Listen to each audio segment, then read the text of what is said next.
오늘 우리에게 주시는 주님의 말씀을 좀 같이 보겠습니다. 출애굽기 22절에서 26절까지의 말씀입니다. 출애굽기 15장 22절에서 26절까지의 말씀을 우리 저와 여러분이 함께 교독했으면 좋겠는데요. 제가 먼저 읽겠습니다. 모세가 홍해에서 이스라엘을 인도하며 그들이 나와서 수르 광야로 들어가서 거기서 사흘 길을 걸었으나 물을 얻지 못하고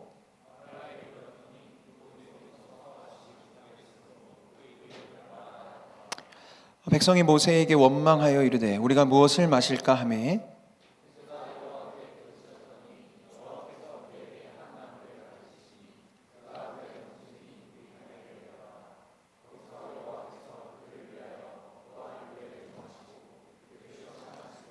이르시되 너희가 너희 하나님 나 여호와의 말을 들어 순종하고 내가 보기에 의를 행하며 내 계명에 귀를 기울이며 내 모든 규례를 지키면 내가 애굽 사람에게 내린 모든 질병 중 하나도 너희에게 내리지 아니하리니 나는 너희를 치료하는 여호와임이라. 아멘.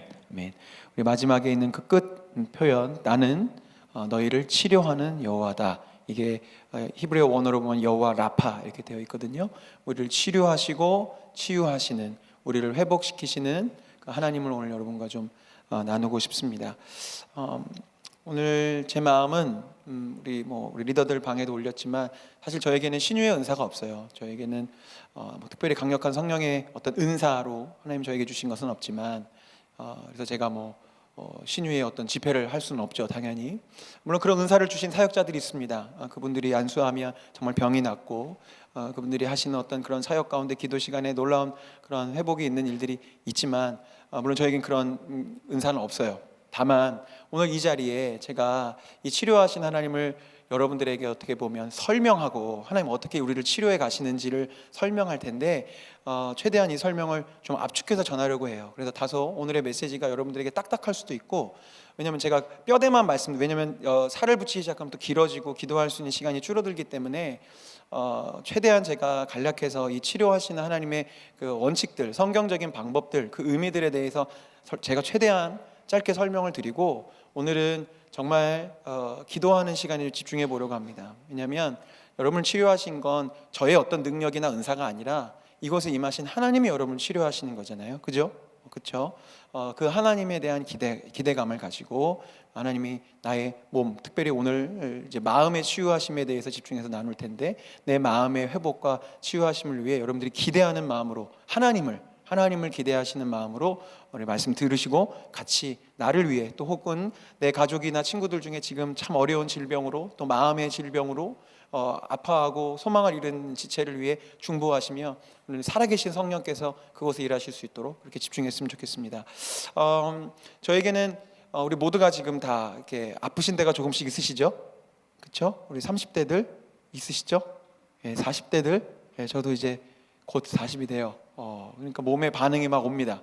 점점 아픈 것도 많고 까먹는 것도 점점 많아지고 그런데 저의 이제 고질적인 이제 질병 중에 하나는 우리 아는 청년들은 아시지만 편두통이 있어요. 아주 심한 편두통이 있어서 이 중에는 어떤 리더도 보이시는데 리더 신방을 하기로 해놓고서 편두통이 와버려가지고 잠깐 밥 먹다가 일어난 적도 있습니다. 언제 올지 모르는 편두통의 아픔을 고등학교 때부터 계속 지금 갖고 있고 병원에 가니까 이렇게 낫는 게 아니래요. 이거 그냥 갖고 살아야 되는 병이 하나가 있고요. 점점 소화가 잘 안 돼요. 그래서 올 며칠 안 됐습니다만 밀가루를 한번 끊어보기로 했어요. 그래서 제가 빵을 정말 좋아하거든요. 근데 빵도 끊어보고 라면을 그렇게 좋아하는 건 아니지만 그래도 이렇게 담 넘게 마치고 집에 들어가면 이렇게 라면 딱 먹으면 진짜 맛있는데 그죠? 생각하시는 분들 계시죠? 라면도 끊고 최대한 면 요리, 이렇게 밀가루를 한번 끊어보려고 해요. 이렇게 밀가루를 좀 줄이면 소화가 좋아진다고 해서 나름대로 애쓰고 있습니다. 우리 각자가 갖고 있는 그런 질병들이 있죠. 아픔들이 있는데 저 사실 오늘 굉장히 두려운 주제예요. 제가 기도에 대해서 설명할 때마다 이제 나눠서 아는 청년들도 있겠지만 저는 기도에 대한 상처가 있는 사람이었습니다. 이게 과거형으로 얘기하는 이유는 올해 제가 우리 청년들과 사귐의 기도를 하고 또 하나님과 이 기도의 시간을 가지면서 진짜 기도의 맛이 무엇이고 기도의 힘이 무엇인지를 드디어 올해 하반기에 제가 목사 된 지 거의 10년 다 돼서 깨닫게 됐어요. 근데 그 전에는요 기도를 물론 했죠. 기도도 가르쳤죠. 기도해보려고 몸부림을 쳤지만 제 속 깊은 곳에서는 기도에 대한 상처가 있었어요. 왜냐하면 저희 어머니는 제가 5살 때부터 고혈압과 관련된 여러 가지 통증으로 굉장히 아파하셨어요. 어릴 적부터 저는 기도하는 자리, 뭔가 이렇게 중보 기도를 하라 그러면 저의 기도 1순위는 엄마가 싹 낫는 거. 우리 엄마가 더 이상 머리 안 아프고 몸 안 아파서 이제 좀 이렇게 힘차게 일어날 수 있었으면 좋겠다라는 게 저의 어떻게 보면 가장 강력한 기도 제목이었는데, 결론부터 말씀드리면 저희 어머니 지금까지 동일한 질병으로 더 많이, 이제 연세까지 겹쳐지면서 더 많이 아프세요. 그러다 보니까 제 아내는 하나님은 내 기도에 응답 안 하시는구나, 하나님은 네 치유하는 부분에 있어서는 더욱더 응답하지 않으시는구나라는 제 깊은 곳에 있는 어떤 하나님에 대한 불신 내지는 하나님에 대한 좀 원망, 삐짐 같은 게 있었어요. 하나님, 다른 사람들은 이렇게 낫게 해달라는 기도에도 응답해 주시고 뭐 TV나 이런 데 간증 보면 막 불치병에도 살아나는 일들이 있는데 왜 저는 저 낫게 해달라는 것도 아니고 고생하고 있는 우리 어머니, 우리 엄마 낫게 해달라고 기도하는 건데 왜 안 해주세요? 라고 기도를 하다가 응답되지 않은 부분 때문에 굉장히 큰 상처를 가지고, 특별히 치유하시는 부분에 대해서는 제가 일찌감치 포기했던 그런 시간들이 있었어요. 근데 오늘 제가 다시 나누지만 하나님이 치유하시는 것의 그런 성경적인 의미를 제가 다시 한번 깨닫게 되고서 이런 의미가 있구나라는 것을 깨닫게 되었습니다. 그래서 오늘 이 주제가 여러분들에게 다시 말씀드리지만 제가 어떤 것을 설명하거나 제가 어떤 능력이 있어서가 아니라 우리를 치료하시기를 원하시는, 오늘 선언하시잖아요. 나는 너희를 치료하는 여호와라. 이게 나의 하나님으로 여러분들에게 고백되어질 때 이 원리들이 여러분에게 적용되었으면 좋겠어요. 이 성경적인 이해를 좀 보고 싶은데, 제가 올해 제일 큰 도전을 받아 설교마다 거의 2주마다 한 번씩 인용해서 이제 지겨우실 텐데, 서김의 기도 125쪽에 보면요, 이런 글이 있습니다. 해야 돼요. 여러분의 청년 담당 목사가 도대체 저 책에 얼마나 강력하게 영향을 받았으면 계속 인용을 할까. 여기에 이제 치유 기도에 대한 부분이 있어서 좀 나눌게요. 복음서를 보면 예수님은 기도로 많은 병자를 치료하셨죠. 제자들에게도 그 능력을 또 이렇게 위임해 주시기도 했어요. 너희들이 가서 병든 자를 고치고 앉은 병을 일으켜라, 막 이런 이제 능력을 전가해 주시기도 했고요. 바울은 많은 이정을 행했어요. 바울도 야고보는 병자들을 위해 교회 지도자들이 기도해 줘야 된다고 권명했고요. 야고보서 5장 15절에 이런 구절이 있습니다. 믿음의 기도는 병든 자를 구원하리니 주께서 그를 일으키시리라. 여기서의 구원은 병으로부터 낫는 구원을 의미하죠. 이 같은 전통에서 보면 병든 사람 자신이 혹은 그를 사랑하는 사람들이 치유를 위해 기도하는 것은 마땅한 일입니다. 한때 과학적이라고 자처하는 사람들이 그런 기도, 병이 낫게 해달라고 하는 건 미신적이고 이건 과학을 모르고 의학을 모르는 사람들의 이야기야 라고 했던 시절이 있었겠죠. 그죠? 병은 약 먹고 낫는 거고 수술해서 낫는 거지 뭐 기도하고 낫나요?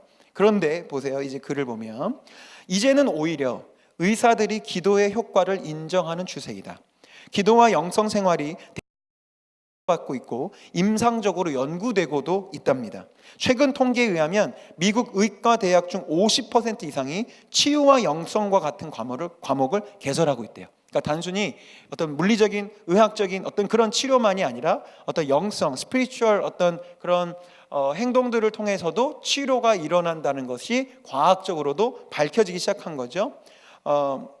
이제는 이 의학과 과학과 종교가 겸손하게 서로를 인정하고 있는 추세라고, 이제 이분이 미국에서 사역하시거든요. 미국 이 의학계에서는 이제 어느 정도 이제 퍼져 나가기 시작하는 원리가 되어가고 있다는 거예요. 근데 그 다음 문단에 이렇게 되어 있습니다. 문제는 이 믿음이 지나쳐서 현대 의학을 거부하고 기도에만 매달리는 극단도 주의해야 돼요. 우리 병이 낫는 건 의술로만 되는 거야, 의학으로만 되는 거야의 극단으로 가는 것도 문제지만, 반대로 아니 하나님이 치유하시니까 병원 가지 않아도 돼, 약 먹지 않아도 돼, 수술하지 않아도 돼, 오직 믿음으로 기도로 나을 수 있어 라고 하는 것 역시 비성경적이라는 거예요. 글을 계속 읽어보겠습니다. 얼마 전에도 기도로 치료할 수 있다고 믿고 병든 딸을 죽음의 문턱까지 몰아간 어떤 부모의 이야기가 우리를 안타깝게 만들었습니다. 부작용 없는 약은 없다는 말은 진실이지만 부작용을 최소화하여 건강에 이롭게 쓸 때 약은 하나님의 선물이 됩니다. 하나님의 도우심에 의지해 인간의 생명을 구하기 위해 애쓰는 의료인들은 하나님의 선한 종입니다. 그러므로 필요한 경우 감사하는 마음으로 의학적 치료를 받으셔야 합니다. 병원에 가면 하나님이 도와주지 않으신다고 오해하면 안 됩니다. 기도와 의학은 양자택일의 대상이 아닙니다. 그렇기 때문에 치유의 기도는 이렇게 적절한 의학적 치료와 병행되어야 합니다. 예를 들면 이런 거죠. 약을 먹을 때마다 하나님께 만들 수 있게 해주신 주님, 그죠? 물론 사람이 만들었지만 생각해 보세요. 그 약을 개발하기 위해서는 분명히 원재료라는 게 있었을 거예요. 약재는 하나님이 창조하신 거예요. 그죠? 거기서부터 사람에게 지혜를 주셔서 이 약학 박사들이 약을 개발하잖아요. 이 모든 과정 가운데 섭리하시고 일하신 하나님께 감사하며 이 약을 먹을 때 이 약이 내 안에 회복을 일어날 수 있도록 어린아이 같은 모습이지만 기도하면서 약을 먹는 거, 이게 치료 기도와 우리의 의학이 병행하는 좋은 예고요. 자기를 치료해주는 담당 의사를 위해 중보 기도하는 거, 그리고 무엇보다도 이제 곧 말씀드리겠지만 단순히 육체의 질병이 낫는 것을 넘어서서 오늘 제목에도 있지만 나라는 존재가 전인격적으로 완전한 내가 되는 그 회복을 위해서 기도해야 된다는 겁니다. 그래서 이 치료하는 과정은 단순히 기도만 하면 돼, 반대로 의학만 의지하면 돼, 이게 아니고요, 병행되어져 가면서 있어야 할 일이라는 거예요. 그래서 이 치료에 대한 이 성경적 이해를 바탕으로 5가지의 원칙이 같은 책에 기록이 되어 있습니다. 하나하나 좀 보겠는데요. 첫째, 자막이 뜨겠죠? 첫째, 같이 한번 읽어봅시다. 시작. 치료의 전 과정을 통해 영이신 하나님과 더욱 친밀해지라. 사실은 오늘 5개를 말씀드릴 텐데요, 이 첫 번째가 전부고 결론입니다. 우리는 이 아픔, 질병, 또 마음의 질병, 우울증, 자살에 대한 충동들, 여러 가지 괴로움들 속에서 치유의 기도를 시작하는데, 그 치유의 기도의 목적은 무엇이냐면 병이 단순히 낫는 것이 아니라 그냥 병이 회복되는 거, 물론 그 필요하죠. 또 하나님 선물로 주실 수 있어요. 그러나 그게 우리의 목적이라면 우리의 신앙과 이 신학은 그냥 다른 종교와 다를 바 없어요. 무당 불러다가 병 낫는 것과 뭐가 달라요? 근데 우리가 크리스천의 건강한 치유 기도의 목적은 무엇이냐? 병 낫지 말자 이게 아니라 치료의 전 과정을 통하여서 하나님 그분을 얻고 하나님과 친밀해지는 것이, 그것이 치유 기도의 가장 아름답고 건강한 목적이라는 거예요. 이것을 잃지 않아야 우리가 잘 될 수 있습니다. 요한 3서 1장 2절 한번 여러분 읽어주셨으면 좋겠습니다. 시작.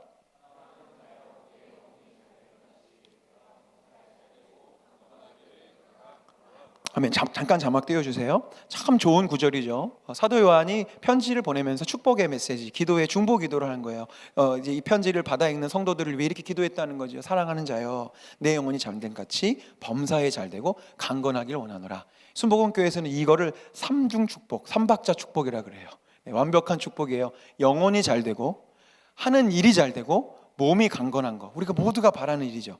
안 바라시는 분 없잖아요. 우리 다 이걸 바라는데 중요한 게 있어요. 이따가 결론적으로도 말씀드리겠지만, 내가 하는 일이 잘 되고 내 몸이 강건하기 위해서 지난주도 말씀드렸지만 성경을 잘 보셔야 돼요. 전제 조건이 있죠. 뭐요? 내 영혼이 잘됨 같이.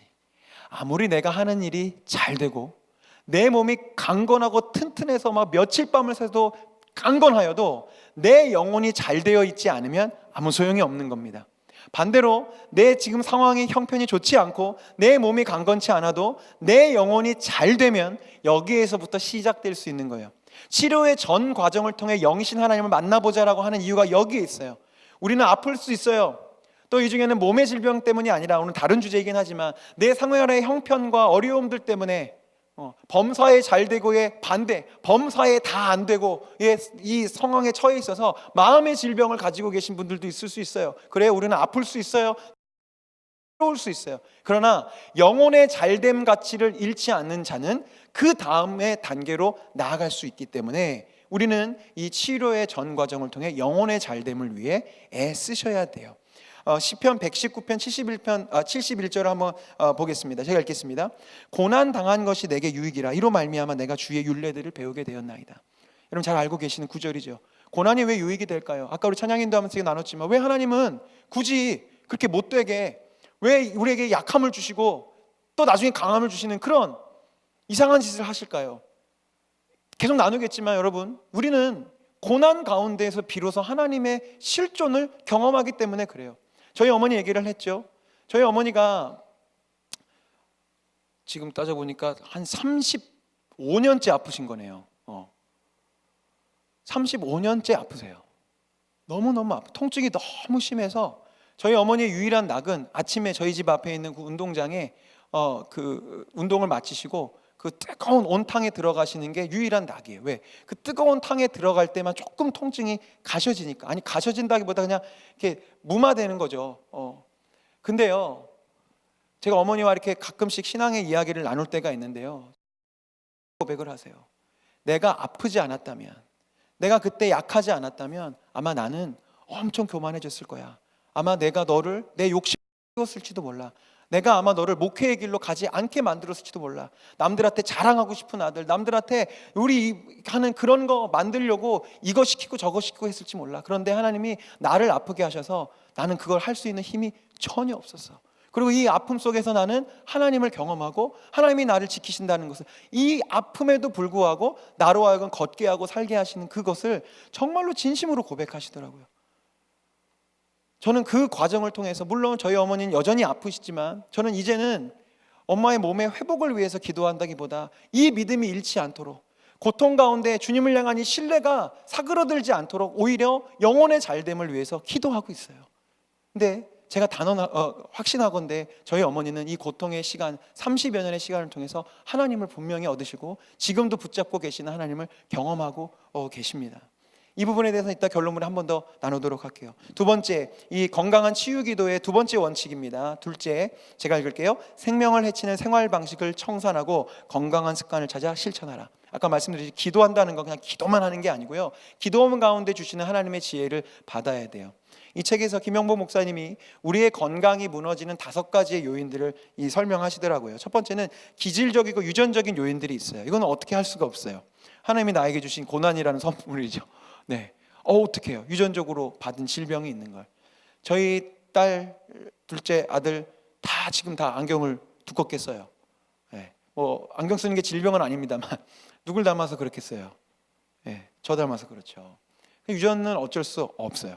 유전적으로 아픈 경우가 있고요. 두 번째, 식습관 때문에 아픈 경우가 있어요. 그죠? 아까 말씀드렸죠. 제가 소화가 잘 안 되는 건 밀가루를 많이 먹고 또 야식을 많이 먹고, 그렇게 우리의 식습관이 무너질 때 질병이 오게 되어 있죠. 또한 과도한 스트레스와 무질서한 생활 습관, 막 이렇게 잠을 적게 잔다든지 아니면 밤 늦게까지 다른 일을 한다든지 이렇게 할 때 우리는 건강이 무너질 수 있고요. 오염된 환경에 의해서도 건강이 무너질 수 있고, 또 자연스럽게 나이를 먹어가면서 병이 찾아오기도 해요. 제가 이 얘기를 왜 드리냐면, 여러분, 우리가 어떤 병에 걸렸을 때 우리가 그런 생각을 하기가 쉬워요. 하나님, 제가 무슨 죄를 지었길래 저에게 이런 병을 주시나요? 주님, 저는 뭘 잘못했기에 하나님 나한테 이런 아픔을 주시는 건가요? 라고 묻게 될 때에 여러분들이 한번 그런 질문을 하기보다 지금 열거한, 그냥 하나님이 이 세상을 살아갈 때 만드는 보편적인 어떤 이런 흐름들 있잖아요. 내 식생활이 혹시 무너져 있지는 않은가? 내가 잠은 충분히 자고 있는가? 난 이런 부분들에 대해서 한번 점검해 볼 필요가 있다는 거고요. 하나님은요, 여러분들의 죄가 있기 때문에 병을 주시는 그런 분이 아니십니다. 하나님 말씀 한번 같이 볼까요? 요한복음 9장 1절과 3절입니다. 예수께서 길을 가실 때 날 때부터 맹인된 사람을 봤어요. 제자들은요, 우리처럼 그렇게 물어봤어요. 선생님, 랍비요, 이 사람이 맹인으로 태어난 것이 누구의 죄로 인함입니까? 이게 인간이 이 병을 마주하는 근본적인 마음의 발동인 것 같아요. 내가 뭘 죄를 져서 하나님 날 아프게 하시나? 하나님 나를 죄를 져서 우리 부모님을 아프게 하시나? 이렇게 생각이 드는데 주님이 그렇지 않다고 말씀하시죠. 3절에 예수께서 대답하시되 이 사람이나 그 부모의 죄로 인한 것이 아니라 그에게서 하나님이 하시는 일을 나타내고자 함이라. 다시 말씀드려요. 우리에게 왜 아픔을 주셨을까? 왜 우리에게 어려움을 주셨을까? 궁극적으로 하나님을 여러분의 인생에, 나의 인생에 나타내 주시려고 그 아픔을 주신 거예요. 하나님이 하시는 일이지 그것이 나의 죄 때문이 아니라는 거죠. 세 번째, 비슷한 맥락에서 이 책은 기도함 가운데 치유의 환경을 조성하라고 얘기해요. 쉽게 말하면 창조의 본질을 한번 회복하자는 거예요. 여러 가지 설명드릴 수 있지만 하나님은 햇빛을 창조하셨어요. 근데 우리가 해를 많이 보지 않으면 아프게 돼요. 하나님은 공기와 바람을 주셨어요. 우리가 나의 공간을 이렇게 환기도 시키고, 또 때로는 우리가 걷기도 하고, 이렇게 좀 하나님 만드신, 물론 자연이 오염되어 가고 있긴 하지만 그 하나님 창조하신 본연의 그 자연대로 우리의 몸의 리듬을 만들어 갈 때 우리는 회복될 수 있어요. 네 번째, 중보 기도 네트워크를 형성하셔야 돼요. 말씀 한번 같이 보겠습니다. 야고보서 5장 14절과 16절의 말씀을 교독했으면 좋겠어요. 제가 먼저 읽겠습니다. 너희 중에 병든 자가 있느냐? 그는 교회의 장로들을 청할 것이요 그들은 주의 이름으로 기름을 바르며 그를 위하여 기도할지니라.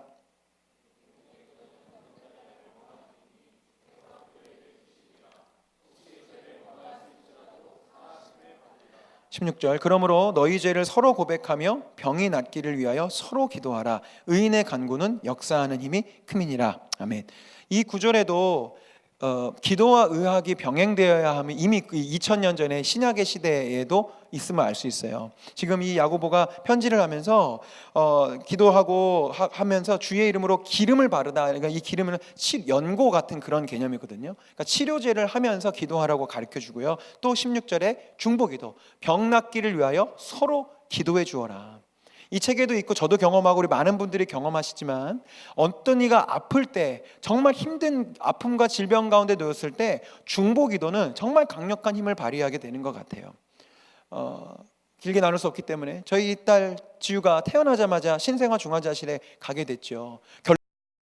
참 감사하게도 그 중환자실에 나와서 지금 건강하게 너무 잘 살고 있어요. 그런데 그때의 그 하루하루는요, 정말 저에게 있어서는 죽음과도 같은 하루였어요. 그때 제가 기도 요청을 할 수 있는 거의 모든 분들에게 기도를 부탁했던 것 같아요. 그리고 많은 분들이 함께 정말 진심으로 기도해 주셨어요. 근데 하나님의 기적, 아이가 회복되고 지금 잘 지내고 있어요. 저는요 정말 하나님이 하신 일이라고 확신합니다. 많은 분들이 기도해 주셨기 때문이에요. 올 여름 우리 만청에 암으로 투병하고 있는 지체를 위해서 우리가 계속 기도했죠. 여러분들이 함께 기도해 주셔서 우리 한 지체는 정말 거의 온전히 치유됐고요. 우리 다른 자매도 계속 지금 항암 치료 받으면서 잘 이겨내고 있어요. 여러분들이 기도해 주셨기 때문이에요. 여러분들이 몸이 아플 때, 어려울 때 중보 기도를 요청하셔야 돼요. 하나님이 일하시는 방식이에요.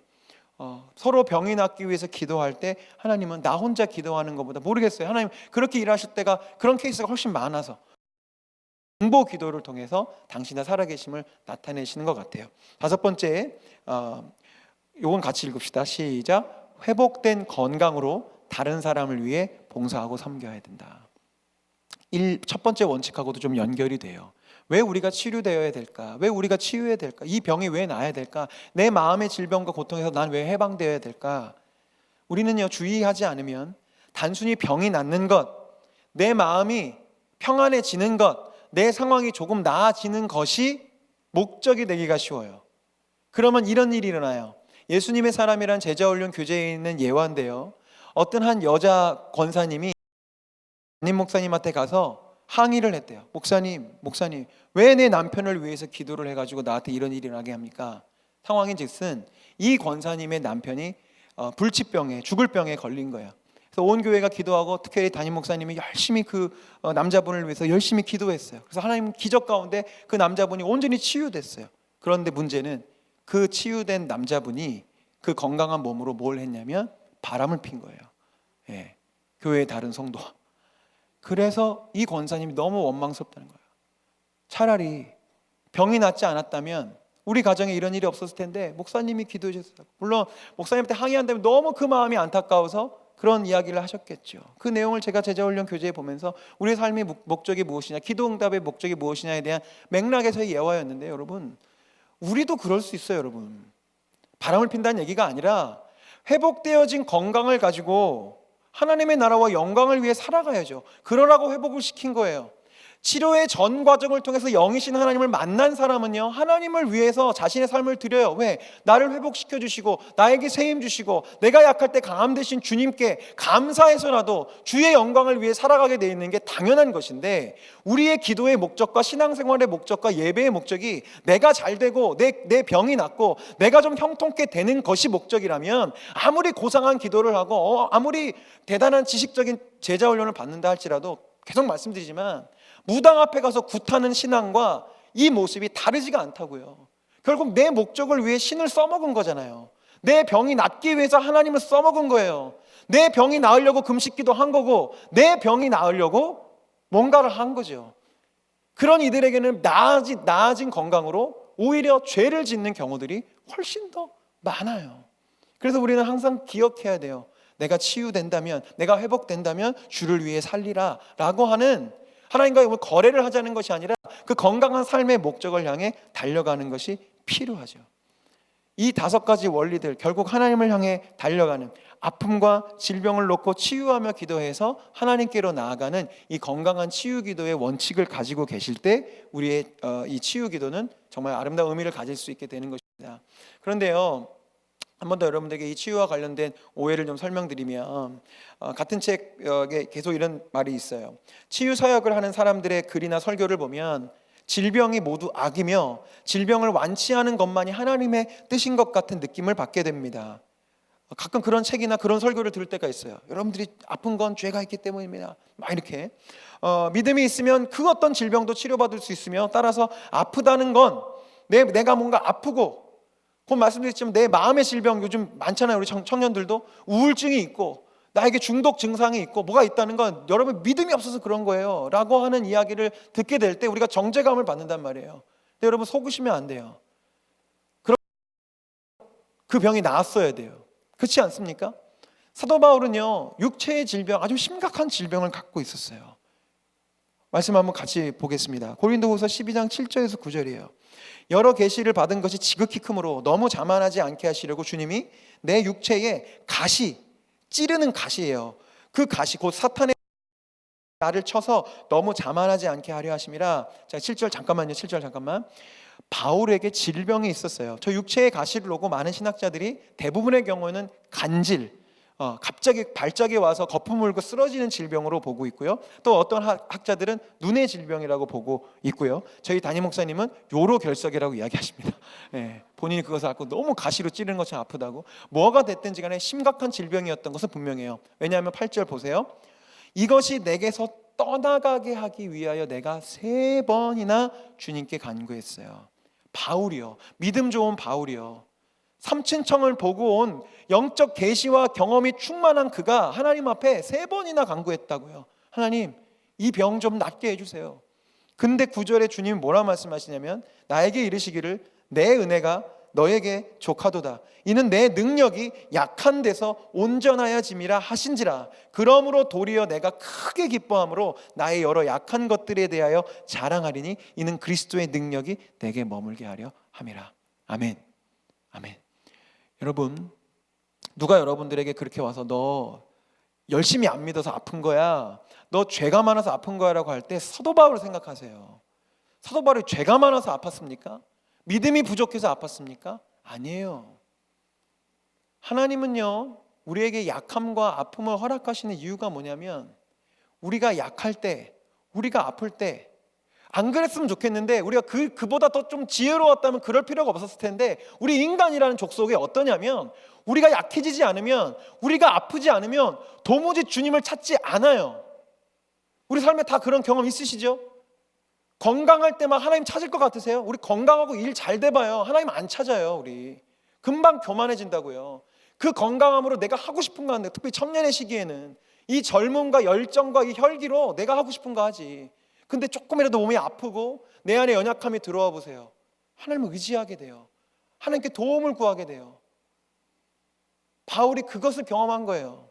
내가 약할 때, 내가 아플 때, 내가 곤고할 때 비로소 하나님의 강함을 경험할 수 있기 때문에 하나님 우리에게 이 아픔이라는 과정을 통해서 기도하게 하시는 거예요. 그래서 바울이 이 모든 일들을 경험한 후에 고린도후서 12장 10절에 이렇게 고백하는 겁니다. 같이 읽어보겠습니다. 그러므로 내가 그리스도를 위하여 약한 것들과 능욕과 궁핍과 박해와 곤고를 기뻐하노니 이는 내가 약한 그때의 강함이라. 우리 나비팀 나와주시고요. 여러분, 이 영적인 원리가 치유 기도의 핵심입니다. 내가 약할 때 강함 되시는 주님을 만나는 거예요. 잘 들으세요. 내가 약할 때 내가 강해지는 게 아니에요. 그랬다면 바울의 육체의 가시가 해결이 됐어야죠. 육체의 가시는 그대로 있어요. 하지만 바울이 약할 때 강함 되시는 주님을 만난 거예요. 그래서 이제 그 간질이 혹은 안질이 문제되지 않아요. 왜? 내가 약할 그때 하나님의 강하심이 드러날 거기 때문에, 내가 아파질 그때 하나님의 강하심이 드러나기 때문에, 그렇기 때문에 내가 하나님을 더 의지하게 되고 하나님을 더욱더 기다리게 되는 거예요. 저에겐 편두통이라는 육체의 가시가 있어요. 전조 증상이라는 게 있습니다. 갑자기 이게 눈 한쪽이 이렇게 아른거리는 게 생기면서 눈 반쪽이 안 보여요. 이걸 떠나게 해달라고 저도 많이 기도했어요. 근데 안 떠나가더라고요. 저도 이 사도 바울의 원리대로 받아들이기로 했어요. 그리고 저는요, 날마다 주님을 의지할 수밖에 없어요. 운전하기 전에. 운전하다 생기면 큰일 나잖아요. 수요일마다 주일마다 기도해요. 설교해야 되는데 말씀 전하다가 이거 생기면, 이거 후에 찾아오는 두통이 진짜 심해서 이게 생기면 그때까지는 아직 안 아픈데도 이미 공포감이 찾아와요. 이거 다음에 엄청난 두통이 올 텐데 나 큰일 났다. 그래서 저는 하나님 더 의지할 수밖에 없어요. 근데 모르겠어요. 하나님 어떻게 하실지 모르지만 지금까지는 중요한 사역이 있는 날, 이 편두통이 찾아온 날은 감사하게도 없었어요. 하나님을 의지하며 살아가게 하시기 위함인 것 같아요. 여러분, 아까도 말씀드렸다시피 우리는 아플 수 있고 무너질 수 있지만 이 치유의 기도, 주일 여호와 라파를 기대하는 이 마음을 통해서 우리는 하나님을 얻을 수 있으셔야 돼요. 그래서 우리의 영혼이 잘 되는 것이 먼저예요. 아까도 말씀드린 우리 청년 세대들, 특별히 우리 문자 그대로 멘붕의 시대를 살고 있잖아요. 주변에 자살하는 일 너무 많고 연예인들의 자살을 볼 때마다 더 비슷한 현상들이 또 일어나기도 해요. 우울증, 이제 현대인의 마음의 감기가 되었다고 하죠. 우리 중에 정도의 차이가 있지 우울증 없는 사람 아마 없을걸요. 그게 조금 더 깊어지면 대인 기피증이 되고 의욕이 없어지고 괴롭고 그래서 중독에 빠지기도 하고. 그렇지만 그 연약함이 있을 때 거기서부터 우리가 하나님께 기도함으로 내 영혼이 잘됨을 갈망하셔야 돼요. 표를 한번 보여드릴게요. 간단합니다. 우리에게는 질병이 있어요. 누구에게나 몸의 질병이든 마음의 질병 때문에 몸의 질병이 생기들 우리 다 아픔이 있죠. 주님을 모르는 자들은 이 질병을 가지고 병원을 가거나 중독이 되거나 그냥 우울하거나 그냥 거기서 멈춰 있어요. 그러나 우리는 여호와 라파를 아는 사람들이에요. 기도하죠. 이렇게 해요. 그 다음 단계입니다. 기도를 통해서 우리는 하나님을 바라보는 과정 중에 바울처럼 그리고 저처럼 하나님을 얻게 돼요. 내 약함 가운데서 나를 인도하시는 주님, 나의 연약함 가운데서 나의 삶을 붙잡아 주시고 지탱해 주시는 주님, 나는 여전히 아프지만 내 삶을 살아갈 수 있도록 붙잡아 주시는 주님을 보게 되고 만나게 돼요. 그러면 무슨 일이 일어나요? 그 다음 단계입니다. 내 마음과 생각이 회복되기 시작해요. 몸은 아직 회복되지 않았어도 주님이 강함 되심을 믿는 자들은요, 영혼의 회복과 영혼의 잘됨이 일어나기 시작해요. 그리고 그 다음이요, 영혼이 잘되고 범사에 강건하고 범사에 잘되고 강건에까지 이르게 되는 거죠. 그런데 핵심은 다음 마지막 슬라이드 보여주세요. 그 뒤에 마음이 치유되고 이거는 하나님을 얻게 됐을 때 자연스럽게 따라오는 과정이에요. 다시 말씀드리지만 내가 예수님을 믿어서 결국 내 몸이 낫는 거, 그거에 목적을 두시면 저 빨간색 박스를 잃어버려요. 우리에게 약함을 주신 이유는 하나님을 얻기 위함이에요. 우리가 병이 나와도 하나님을 잃어버리면 그것은 병이 난 게 아닙니다. 우리는 이 연약함을 통해서 하나님을 얻고 하나님을 배우고 나를 사랑하시고 나에게 강함 되시는 주님을 여러분들이 마주하실 수 있어야 됩니다. 그래서 이 시간에 우리가 기도하실 때 하나님, 그러니까 여러분들이 너희분 갖고 계신 그 아픔, 첫 출발지가 몸과 마음의 질병이었잖아요. 이 아픔을 가지고 하나님 앞에 기도하시되 그냥 단순히 이 병 낫게 해주세요가 아니고요, 주님, 이 병이 치유되는 과정 중에 내가 바울처럼 예수를 고백할 수 있게 도와주세요. 내가 약할 때 내가 강함 되시는 주님을 보게 해주세요. 내가 여전히 아프지만 나와 함께 하시는 주님 때문에 그 병과 함께 달려나갈 수 있음을 믿게 해주세요 라고 우리 기도합시다. 아멘? 아멘? 질병의 치유 자체만 놓고 기도하시는 것이 아니라 그 치유의 전 과정을 통해 내 영혼이 주님을 만날 수 있게 되기를, 내 영혼이 잘 될 수 있게 되기를, 우리 그 믿음을 가지고 우리 찬양하며 기도하며 나가도록 하겠습니다.